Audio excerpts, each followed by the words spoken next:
ज़माना था जब बार्टर ट्रेड हुआ करता था, मतलब लोग कमोडिटीज़ आपस में एक्सचेंज करते थे। अंडे दे के हाँ, दाल ले लेना, दाल ले ली, बिल्कुल सही है, या गोश्त देकर मुर्गी ले ली, जो है वो, हाँ, कोई सब्जी ले ली, कुछ भी कर लिया, इस तरीके से चीज़ें जो है उनका आपस में तबादला होता था। उसके बाद पेपर करेंसी आ गई, करेंसी का जो है वो मामला शुरू हुआ और आप करेंसी देकर चीज़ें खरीदते थे। फिर उसके बाद करेंसी की रिप्लेसमेंट आ गई, प्लास्टिक मनी, क्रेडिट कार्ड्स आ गए। अब क्रेडिट कार्ड, डेबिट कार्ड, अब मामला जो है वो ये हो गया कि वो सब कुछ गायब हो गया। अब टचलेस कॉन्टैक्टलेस पेमेंट्स का ज़माना है जी। बहुत सारे लोगों को ये सेंसलेस लगती है, लेकिन है भाई, ऐसा हो रहा है। बिल्कुल, आप डिजिटल पेमेंट्स के दौर में दाखिल हो चुके हैं। अब ये जो डिजिटल पेमेंट्स हैं, ये इनका फ़ायदा क्या है, कैसे एक आम आदमी इनसे फ़ायदा उठा सकता है, कितना ज़्यादा ये सिक्योर है, इन तमाम मामलों पर हम बात करेंगे। सैयद फराज जावेद साहब हमारे साथ मौजूद हैं, डिजिटल पेमेंट्स एक्सपर्ट हैं। अस्सलाम वालेकुम फराज साहब। वालेकुम अस्सलाम, thank you for having me on this show. बहुत शुक्रिया फराज साहब, आपने वक्त निकाला, बड़ा इंपॉर्टेंट टॉपिक है। सबसे पहले तो हम चाहेंगे कि नाजरीन को हम ये समझाएं आपके थ्रू कि ये डिजिटल पेमेंट्स होती क्या हैं, कैसे होती हैं ये डिजिटल पेमेंट्स, क्या होता है एक्चुअली। अच्छा, बिल्कुल सही कहा आपने कि हम पहले तो अपने जो नाजरीन हैं उनको एक अवेयरनेस दें कि डिजिटल पेमेंट्स क्या होती हैं। जैसे आपने एक हिस्ट्री बताई कि सिलसिला शुरू हुआ था चीज़ों की लेन देन से, फिर वो पेपर मनी में गया, फिर प्लास्टिक मनी पे गया, और अब दुनिया जा रही है कॉन्टैक्टलेस पेमेंट्स, कैशलेस पेमेंट्स के ऊपर जा रही है, जिसमें अगर आप ऑल ओवर द वर्ल्ड देखें तो बड़ी बड़ी कंपनीज़ हैं, पेपैल है, अलीपे है, टेंसेंट, वीचैट पे है, इस तरह की बहुत सारी कंपनीज़ कई साल से ऑपरेट कर रही हैं, और वो इनेबल करती हैं एक आम आदमी को कि वो अपने स्मार्टफोन से बैठ के जिस तरह की भी पेमेंट चाहे वो करे। अब वो पेमेंट चाहे वो उसको स्कूल फ़ीस की पेमेंट करनी है, चाहे उसको कोई ऑनलाइन इन्वेस्टमेंट करनी है, या उसको किसी दुकान पे जाना है और दुकान पे वो अंडे डबल रोटी ख़रीदता है और फिर कहता है कि जी पैसे कम पड़ गए, या पैसे मैं कैश लाना भूल गया, या कैश है ही नहीं मेरे पास, तो उसके लिए ज़िंदगी बड़ी आसान हो गई है।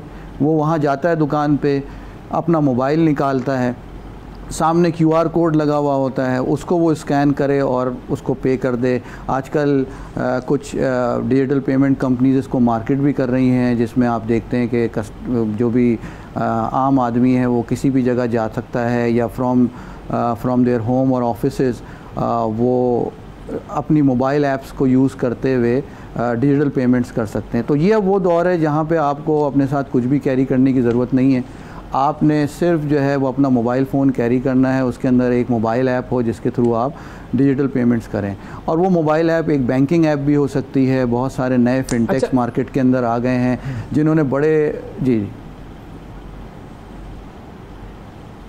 मैं बेसिकली इसी पर आना चाह रहा था कि एक तो बैंकिंग ऐप्स होती हैं, आपने अपने बैंक में अकाउंट खुलवाया और उस बैंक की जो है वो आपने ऐप डाउनलोड कर ली, और उस ऐप से आप अपने मुख्तलिफ काम कर रहे हैं, जैसे बिल भरना या बच्चों की फ़ीस वगैरह देना, और किसी को आपने पैसे ट्रांसफ़र करने हो तो वो भी हो जाता है। अच्छा, कुछ ऐसे ऐप्स होती हैं जो कि बैंकिंग ऐप्स नहीं होती हैं, लेकिन वो सिर्फ़ और सिर्फ पेमेंट्स के लिए इस्तेमाल हो रही होती हैं, तो ये दोनों को हम डिजिटल पेमेंट्स का मैकेनिज़्म कहेंगे, या कोई एक इसमें से डिजिटल पेमेंट का मैकेनिज़्म कहलाएगा?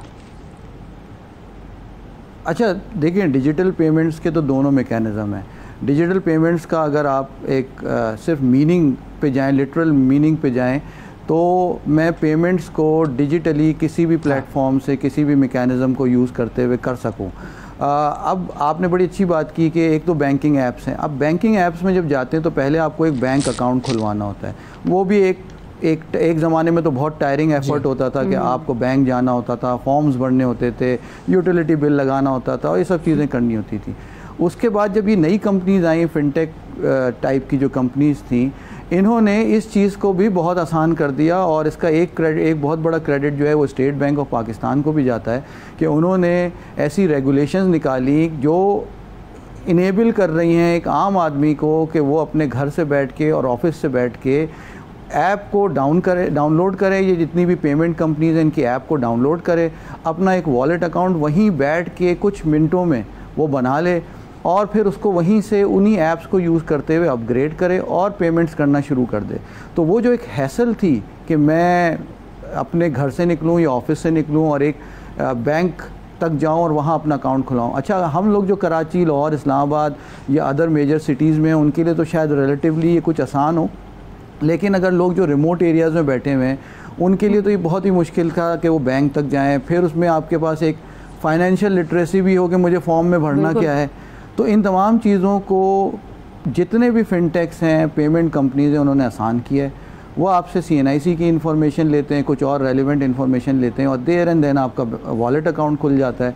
उसकी सर्टेन लिमिट्स होती हैं जो वेरी करती हैं। तो अब ये आपका वॉलेट अकाउंट खुल तो जाता है आराम से, आपने अचानक से मतलब एक दिन बैठे बैठे आपने एक ऐप डाउनलोड की, उसके अंदर वो सारा सिलसिला हो गया, लेकिन ये सिक्योर कितना है? क्योंकि जब हम फिजिकली बैंक में जाकर बैंक अकाउंट खोलते थे तो बैंक की एक KYC रिक्वायरमेंट होती थी, नो योर कस्टमर, कि वो है कौन, उसके पास पैसा क्या कहाँ से आ रहा है। अब ये सारी रिक्वायरमेंट्स क्या ख़त्म हो गई हैं?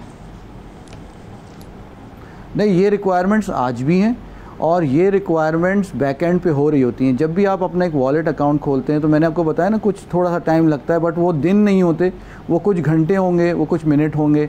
वो जो थोड़ा सा टाइम है वो इसी पर्पस के लिए सर्व होता है कि आपने अपनी इन्फॉर्मेशन उस पेमेंट कंपनी को दे दी है डिजिटली।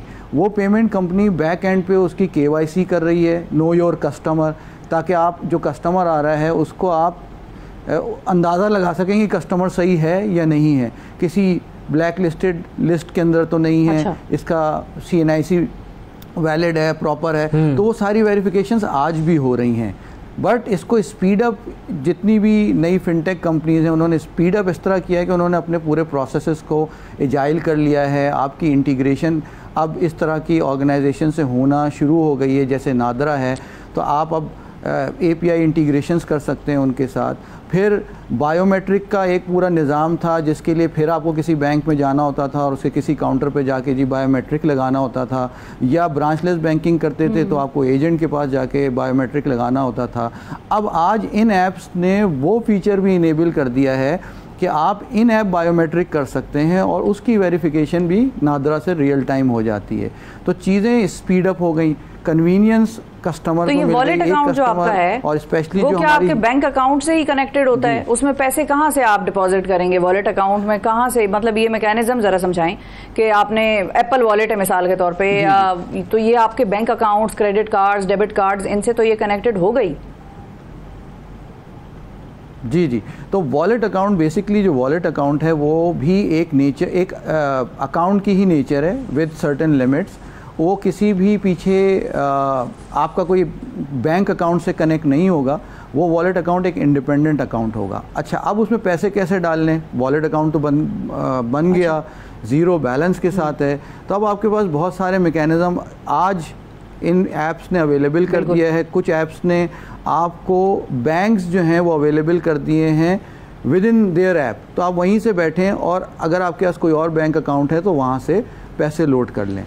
फिर इसके अलावा अगर आपके पास कोई बैंक अकाउंट नहीं है तो आप किसी भी बैंक ब्रांच में जाके अपना वॉलेट टॉप अप करा सकते हैं। इस तरह के भी मैकेनिज़म्स इन्होंने इस तरह की तमाम कंपनीज़ ने बिल्ड किया है, पूरा एक इकोसिस्टम बनाया है ताकि मेरे लिए आसानी हो, मैं अपनी करीब तरीन ब्रांच में जाऊं और वहां पे ट्रांसफ़र कर दूं, मैं चेक डिपॉजिट करूं और वो मेरे वॉलेट के अंदर पैसे आ जाएं। सही है।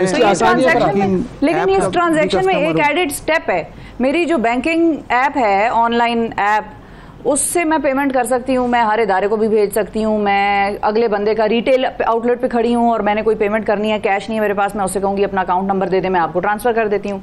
तो मैं पहले इस ऐप से उस वॉलेट अकाउंट में पैसे भेजूँ, फिर उधर से मैं आगे पेमेंट करूँ। तो ये एडेड एक स्टेप नहीं है जो हमने ट्रांजेक्शन के दौरान ऐड कर लिया। मतलब आप कह रही हैं कि बेसिकली उस बैंक की ऐप की जगह मुझे नई ऐप इस्तेमाल करनी पड़ रही है। पहले बैंक की ऐप इस्तेमाल करूंगी ताकि मैं उसमें पैसे भिजवाऊं और फिर उस ऐप को इस्तेमाल करूंगी अगले को पैसे भेजने के लिए। तो एक मतलब मेरा टाइम कंज्यूम हो रहा है। आप ना करें, मैं तरीका बताता हूँ इसका। आपको मैं एक वॉलेट अकाउंट नंबर देता हूँ, उसमें आप थोड़े पैसे ट्रांसफर करें, फिर मैं आपको बताता हूँ कैसे उसका हल होगा। सही, ऐसा हल करके दूंगा आपको। नहीं, आप मैं पहला तो इनकन्वीनियंस है मेरी और एक टाइम कंज्यूमिंग एक एक्सरसाइज है। मतलब पेमेंट तो हो रही है ना, वो तो बैंक अकाउंट की ऐप से भी हो रही है और इससे भी हो रही है, तो फिर मैं इससे क्यों करूं जब उससे हो रही है? तो अच्छा देखें, एक बड़ी इंपॉर्टेंट चीज़, दो इंपॉर्टेंट चीज़ आप यहाँ नोट करें। एक तो ये है कि जो इस तरह के प्लेयर्स हैं जो एजिलिटी लेके आ रहे हैं, जो स्पीड लेके आ रहे हैं, वो बैंक्स को और उनके अकाउंट्स को इनेबल कर रहे हैं अपनी ऐप में ताकि आप वहीं से लोड कर लें।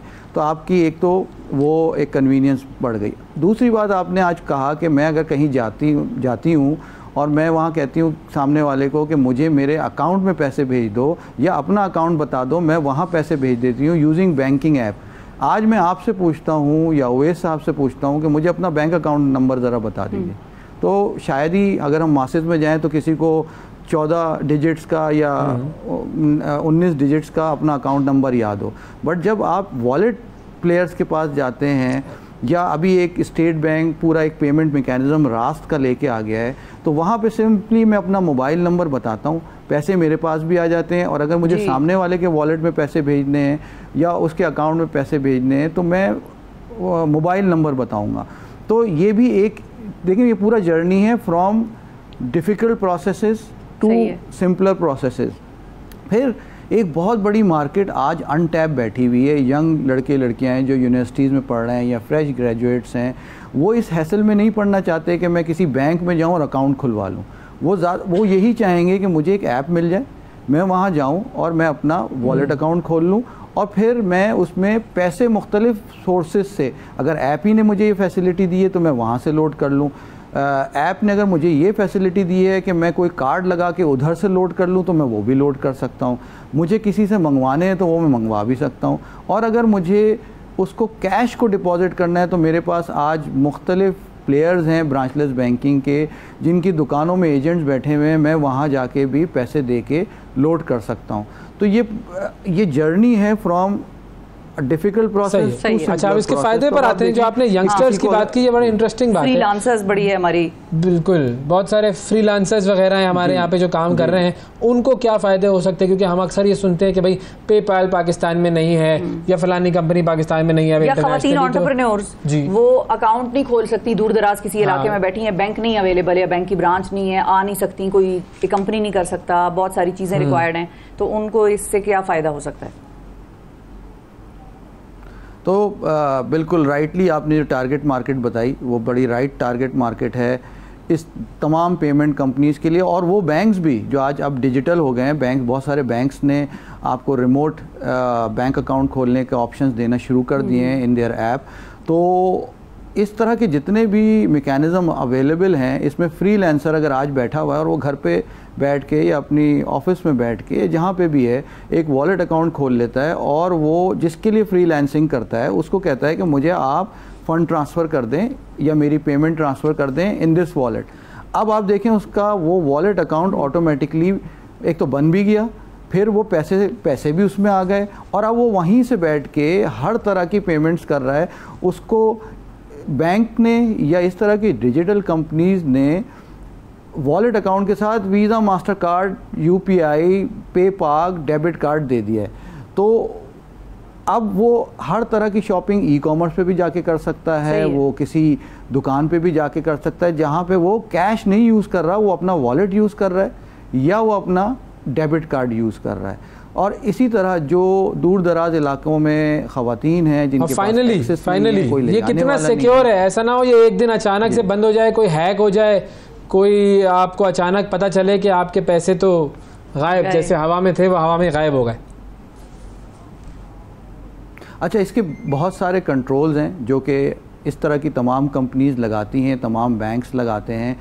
मुख्तलिफ सर्टिफिकेशन है, PCI DSS की सर्टिफिकेशन होती है पेमेंट कार्ड इंडस्ट्री, और ISO 27001 की सर्टिफिकेशन होती है।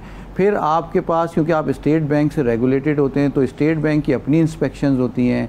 आपके पास मुख्तलिफ सिक्योरिटी कंट्रोल्स के मैंडेट्स होते हैं जो आपने लगाने होते हैं।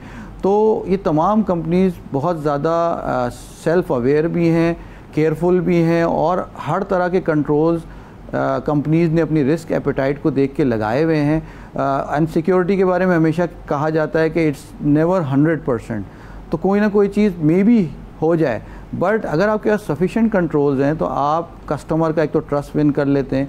अच्छा, एक और बहुत इंपॉर्टेंट चीज़ कि साइबर इंश्योरेंस आज साइबर थ्रेट्स की भी इंश्योरेंस होना शुरू हो गई हैं कि कल को अगर मेरा पैसा चला जाता है, आज बैंक से अगर मेरा पैसा चला जाता है तो मुझे कोई फिक्र नहीं होती, क्योंकि वो सब इंश्योर्ड होता है, वो मुझे मिल जाता है।